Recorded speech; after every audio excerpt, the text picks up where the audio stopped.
intentions to go to court and file for habeas corpus for John Bosco Chibalama, whom the Prime Minister Robin Nabanja confirmed that he is in their custody. They have been denying Chibalama all the while. Now, Nabanja has come out to clarify that they have him. We shall go back to court again to apply for habeas corpus. NUP has also trashed allegations by the Attorney General that the party does not disclose details of the alleged abductees, saying they have continued to engage all security agencies whenever their members are whisked away. Linda Nduumwami, Josephine Namakumbi, NBS Sunrise. Of course, this comes days after the NRM did celebrate. They will be riding on the division within the opposition, and yet here we see NUP aligning with ANT. What does this mean? It's definitely one of those we're keeping our eyes on. Away from that, police has finally come out to explain the cause of death of the 8-year-old Muhonja Constantine, a resident of Kasese, who they claim slid in the bathroom and died instantly. This comes amid concerns from the family, which demanded explanations from government to explain circumstances that led to the death of their breadwinner, who is said to have been abducted and taken to an unknown location. Take a look. Request the government to handle all of those issues and tell us exactly what made them to pick Muhonja Costa from his area to where he was taken. Government should explain to why such a kind of arrests. Police have spoken out on the death of 80-year-old Muhonja Constantine, a resident of Kasese, who was arrested and later found dead at his place of detention. According to police spokesperson Fred Enanga, Muhonja slid in the bathroom and died instantly. Cause of death was established as an accidental fall death that led to a fatal chest injury. So there was no misconduct, torture, or ill treatment by the police against the victim while in custody. Enanga said Muhonja's arrest followed investigations that linked him to ADF rebel activities. After the arrest of 4 suspects who attacked Busika police station, we interrogated them, and they indicated that when they were being transported from Uganda to the DRC, they had a conduit in Kasese whom they identified as Constantine Muhonja, the 80-year-old suspect, who always facilitated the movement of recruits from Uganda to the DRC, and also received the ADF operatives who had completed training from the DRC and back into Uganda. In Kasese, Muhonja's family is demanding for compensation from government and wants his body to be given to them for a decent burial. Olivia Nakalembe, NBS Sunrise. Now, just a day after the UPDF celebrated the 42nd terrorist sit anniversary, former commander of the Defense Forces, Major General Gregory Mugishamuntu, speaks out on the conduct of the UPDF, saying the army has been compromised the moment it was involved in politics. His comments come on the backdrop of a statement by the Commander-in-Chief Yoweri Kaguta Museveni, who called for discipline in the army as the UPDF celebrated the terrorist sit anniversary. Take a look. Once cherished as People's Army, the Uganda People's Defense Forces has on several occasions found itself on the bad side of Ugandans. This has been seen in the way it handles security during elections and its purported involvement in kidnaps. While speaking at Tarehe Sita celebrations, President Yoweri Museveni, without giving specific examples, called for discipline of the force. So you, UPDF, must be very careful. You must never adopt the habits of these old armies: brutality, corruption. If you do that, the people will hate you. But former commander of the army, Major General Mugishamuntu, says whatever the army is doing is as a result of the president holding on to power and leaving no space for the army to operate independently. The moment whether General Museveni had it as an intention before or not, that's a debatable issue. But the moment he made a conscious decision in his mind to hang on to power at any cost, then he started abusing the army and the security services to use them for his sustenance in power. And of course, the use of national resources, like when he amended the constitution. General Muntu says in 1981, when they went to the bush, the goals were clear to have a full professional and non-partisan army, but this has failed in the long run. The military being at the center of politics was a transitional aspect of the struggle. That the moment we stabilize the country, that there must start being a delinkage where the military is professionalized, and while it would be highly politically conscious, that they would be apolitical. That has failed.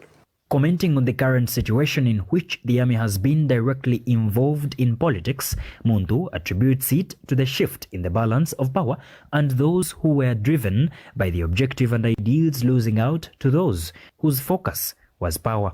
Eventually, the tendency of those who saw power as an end in itself won the day. And a number of those who were driven by objectives and ideals that we subscribe to got scattered. He says a new foundation must be built for the future of Uganda, where institutions can be independent and yet operating. Then we must start building a new foundation on the basis of which there can be tolerance to different opinions, political opinions.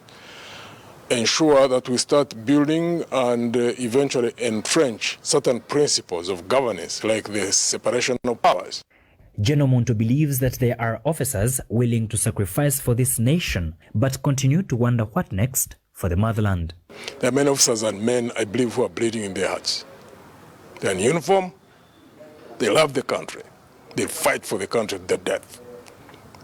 But I believe that they also see the contradictions. Alex Mugasha, Jamila Munindo Anwaha, Nbs Sunrise. Now, this morning's glance at the Auditor General's report, we discuss the Uganda Printing and Publishing Company. For 120 years, they have been providing printing services to government, but for the last couple of years, its business has had a nosedive and its management interdicted on allegations of abuse of office. But with the changing trends, especially the emerging digital era and competition from private entities, does the country still need the Uganda Printing and Publishing Company? Questions Kanare Mgume asks.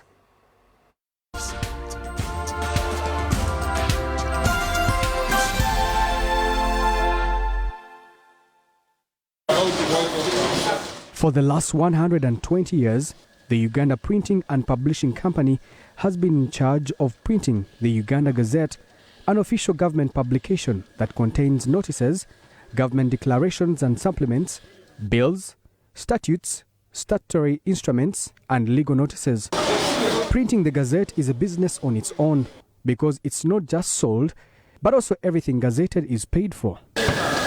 The company's business model evolved over time, and they moved from just printing the Gazette to printing documents on behalf of government, ministries and departments. But all this work has been done by these old printers. After so many years, they can't print much. And because of this, government MDAs started resorting to other capable printers, mostly private. UPPC started losing business, and COVID-19 was the last nail in the coffin. According to the Auditor General's report, UPP's profits dropped from 3.3 billion shillings in financial year 2020-2021 to 1.2 billion shillings in financial year 2021-2022, showing a 64% decline. The same profit indicates that UPPC's return on asset, a financial ratio that indicates how profitable a company is in relation to its total assets, had a nosedive from 26% in the financial year 2020-2021 to 5% in the financial year 2021-2022. But what explains this? The economy now is struggling a bit, and payments are not forthcoming, and that makes it very, very challenging to run the corporation. when you don't have people paying. As if that's not enough, even the little profits the company had been making, it was discovered that management had been swindling it. In 2021, the Criminal Investigations Directorate, CID, of police recovered 600 million shillings believed to have been siphoned from UPPC, the money that was part of the 3 billion shillings embezzlement from government-owned corporation through a fictitious commission agent. Economist Andrew Mhimbise believes that with the changing time and emerging digital trends, UPPC might eventually run out of business because even the Gazette is soon moving online and they will be left with nothing to print. URSB, which is a sister body of them, they're allowing digital applications, filing returns and all. All these are digital. It has to move with the times. That's it. There is no way it will stay. We know the story of Kodak. They wanted to stay in the old era and they died. And this is reflected actually in their profitability, their return on assets. It will just be a dead weight on the part of government. Acting Managing Director Kenneth Oluka says the company is reinventing itself by putting in place new income-generating ventures. We are now saying that we want to get into more publishing as well. This is a maiden copy of our magazine. We called it the printer. Now, this is a new revenue stream.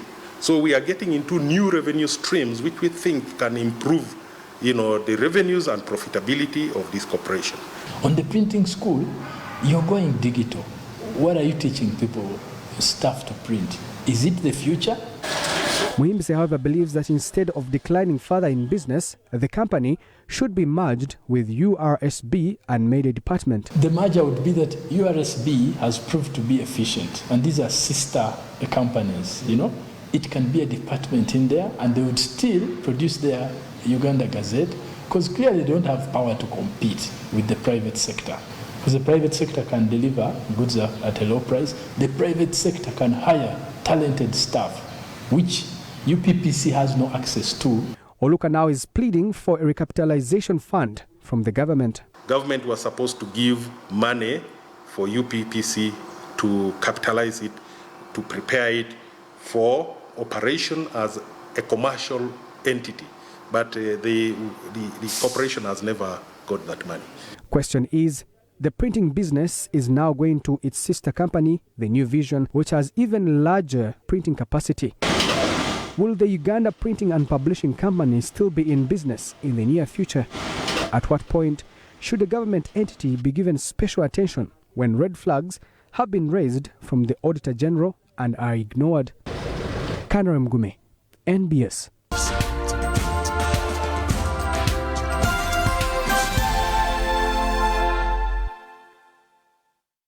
Very tough questions asked there, and of course we do hope that we can get the answers, and it's usually done through the Treasury Memoranda, which after discussion and deliberations from Parliament, and then they do recommend to the Executive to execute. Away from that, the Fiscal Infrastructure Committee of Parliament was forced to send back technocrats from the Ministry of Works and Transport after they appeared without their political heads. The committee had summoned all the officials to come and explain the delayed compensation that has caused a distraction in the start of the construction of the standard gauge railway. 2018, government embarked on construction of the standard gauge railway to replace the meter gauge railway, said to have become inefficient. But the project that has to be extended from Toro all the way to Kampala has not seen any developments. Toro district, which is the onset ground for the project, is still grappling with unpaid project-affected persons. To date, government has up to 18.431 billion shillings to pay up the 175 remaining affected persons in the district. While these are among the many waiting compensation concerns arising on the Kasoli estate land in Toro district, which the MPs say the government could end up purchasing at an inflated rate due to a bank loan attached to it. Kasoli tenants, they were sold, and their land has been almost advertised by the bank for auctioning. Now, this sitting was going to look at all those nitty-gritties. As these issues keep coming up, the officials of the Ministry of Works have stayed away from the committee even when summoned. I would like to propose that maybe next week, or if you are pleased, we should have a date fixed and if they fail to appear, they are not above the law. MP Sabamala argues that all the delays will cause postponement of the project since it cannot start without a resolution of Parliament. As long as these resolutions are not made about these pertinent issues, then the issues will keep hanging, and also the public will not allow the SGR to use the land. The MPs, however, expressed disappointment in failure by the minister to attend the committee, stressing they could not allow the flag-off of the project without getting an explanation on different irregularities. Serious matter which involves a lot of money, which we think should be respected. Where the ministry is not bothered, then even the use of the resources will also be not put into consideration. We are completely frustrated. And I believe we have to communicate to the Speaker, because he gave us this precious time to make sure we handle all these issues. The subject of interrogation of the committee is the delayed compensation of persons whose land is earmarked to be affected by the pending construction of the standard gauge railway. Shamim Navakoza, Nbs Sunrise.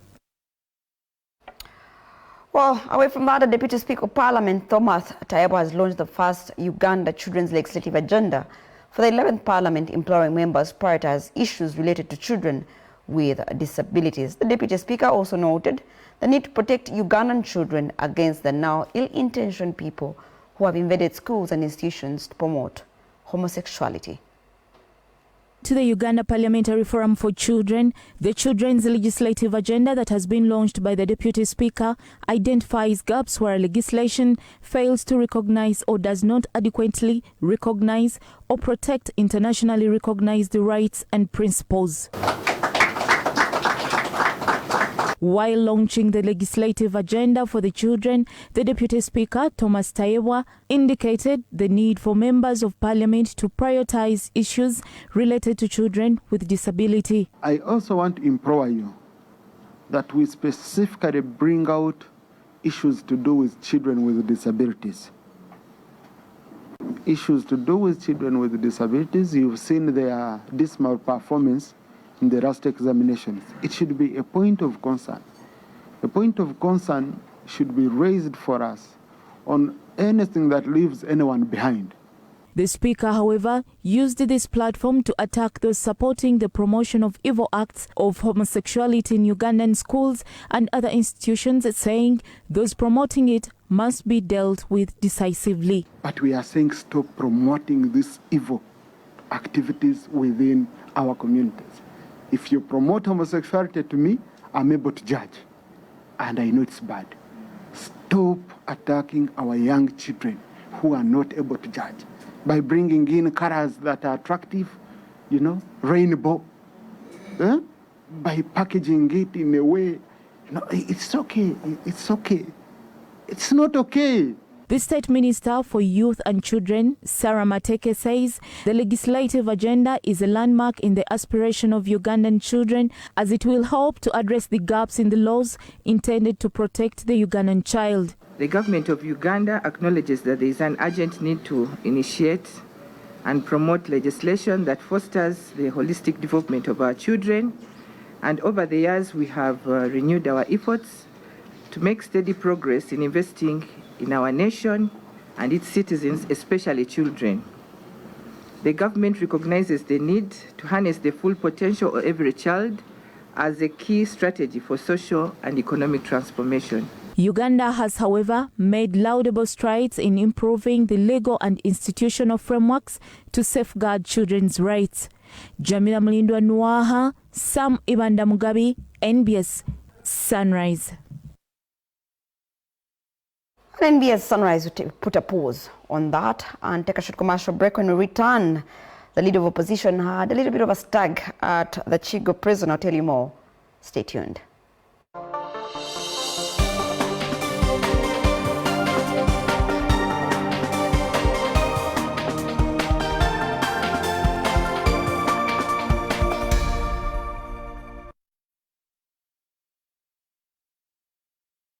Get Get it now. Get it accurate. Get it fast. Real fast. Like super fast. Super duper duper fast. No, it's not fast food or a really quick car. It's the most accurate and timely flow of news, information, updates, stories, and the stories behind the stories, and more, and a lot more.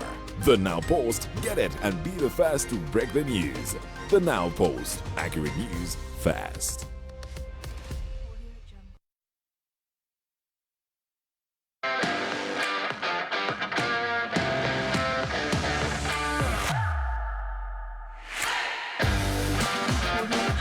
The game does continue, and once again gets back to his backtracking and sliding in, and there's a chance here. Loki releases the ball, equalizer. It will stand. The referee points to the center. It will stand, and it was the god of mischief, Loki, steps in, causes confusion, causes panic, causes dissent, soils the sheets, and allows Nelson Nelly Senkatuka to level the tie. Or at least pull back one, not level the tie, but pull back one in here. Brought to you by MTN, the official broadcast sponsor.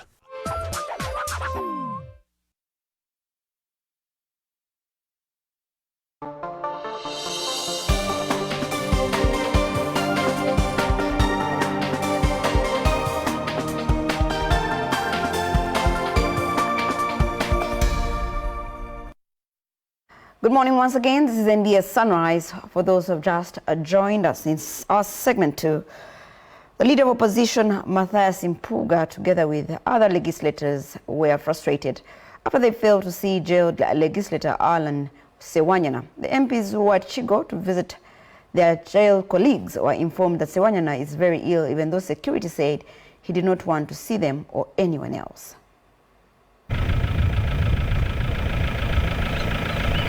At midday, the leader of opposition, Mathias Impuga, flanked by members of the shadow government, arrived at Chigo prison, where they went to visit jailed legislators Alan Sewanyana and Mohamed Seglinya. After an engagement with Seglinya, the MPs expressed concern over the state of their colleague's health, who they were unable to see. They were told Sewanyana has been in and out of Makshan Bay Prison Hospital and Mulago over his deteriorating health in the past weeks. Over the last 2 weeks, the Honorable Sewanyana particularly has not been in a very good health condition. He has been in and out of Makshan Bay Hospital and Mulago Hospital, including yesterday. And today, the failure to see him probably is further confirmation of an apparent medical condition he is going through. The visit comes days to the start of the hearing of charges against the legislators who are accused of masterminding the Greater Massacre killings, which claimed 26 lives. Concern, however, is on the fact that the duo has had to go between hospital and prisons since their arrest. The Honorable Segirinya shared with us what he observes of his colleague and says he's not just distraught, but physically, mentally, psychologically down, unable to move on his own, needs support. The leader of opposition also lashed out at the Chief Justice, Alfonso Windolo, for taking long to address delays in handling the charges against the jailed MPs. I want to advise the Honorable Chief Justice that the detention of these two members vacated all tenets of a free, fair and speedy trial. So there is no amount of speeding that he is going to talk about. Makinde West's Alan Sewanyana and Kawempe North's Mohamed Seglinya have been in jail since their arrest on November 7th, 2021. Henry Mugenyi, NBS Sunrise. Well, that's the news that came in from Chigo. Let's now turn to business. The low product value has been blamed for the increasing trade imbalance between Uganda and several continental trade partners, such as South Africa. To address this, the experts are now calling for standardization, increased value addition, and skilling. This is ahead of the Uganda-South Africa Tourism and Investment Summit that will be held in Pretoria on the February 27th of this year. Even with the growing export volumes from Uganda, there remains a notable trade balance when it comes to trade with the several powerhouses on the African continent. South Africa, for example, sold goods worth $128 million to Uganda in the financial year 2021-2022, while in return, Uganda exported $27.34 million worth of goods in the same period. This has partly been blamed on the widespread export of low-value products due to low levels of value addition in the country. The end in mind, 2028, is we must raise $6 billion new money. Today we export about 5.56. So by 2028, we want to be at 12. It's a huge undertaking, but $6 billion is what Bill Gates gives away every year. We feel we can do it if we speak the same language. Standardization has also been highlighted as key to an improved trade position. Wants standards, phytosanitary standards, to ensure that we don't import diseases. Standards that we speak of, that Her Excellency spoke about nicely, is the only way to grow the quantities. It doesn't matter how much you have. If you can't sell, you can't do anything. And then obviously investment in the value chain grows our standard. Uganda-South Africa Tourism and Investment Summit, which is scheduled to take place on the 27th of February 2023 in Pretoria, South Africa. The State Minister for Finance in charge of privatization and investment, Evelyn Anita, says that the summit presents a good opportunity for all Ugandan traders. The Airbus actually has capacity of taking 36 tons. The problem of the trade imbalance that you just had is because the South Africans import into Uganda export into Uganda high-value products. And what are we taking? We're taking bananas, as he said. So we need to emphasize value addition so that we are able to match that trade imbalance. The summit is expected to draw the different private sector players, including hoteliers, manufacturers, miners, among others. Hakim Wampamba, NBS. And Nbs Sunrise comes to a conclusion, but we're not stopping there. We're keeping track on some of these stories. Big or small, we know how to work around that, but coming up next will be the Morning Breeze to make sense on some of the biggest stories in the land. Again, looking forward to what will shape today's conversation, that being the analysis of the Auditor General's report as we continue to understand and make sense of some of the findings from this countrywide audit. So look forward to that.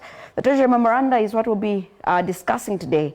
For more details, keep yourself tuned to the Political Command Center. Victoria Bagaya Chigun is my name. Good morning.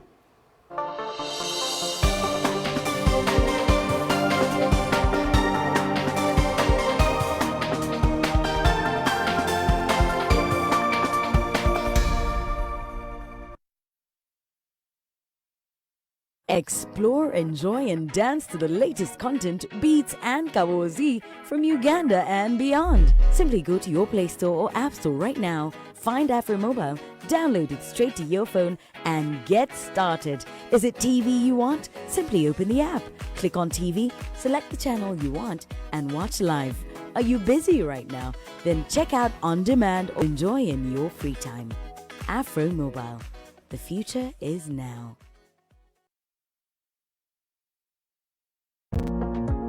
Do you desire to have an event that is exceptional, notable, and extraordinary? Then you can rely on Next Events to plan and manage your next event, making it the best you've ever had. Concerts, conferences, seminars, corporate events, and so much more. We specialize in making your event the best in the industry. And with our LED screen mounted digital trucks and on-ground activation expertise, your event is sure to become the talk of the town. Contact us today for your next event.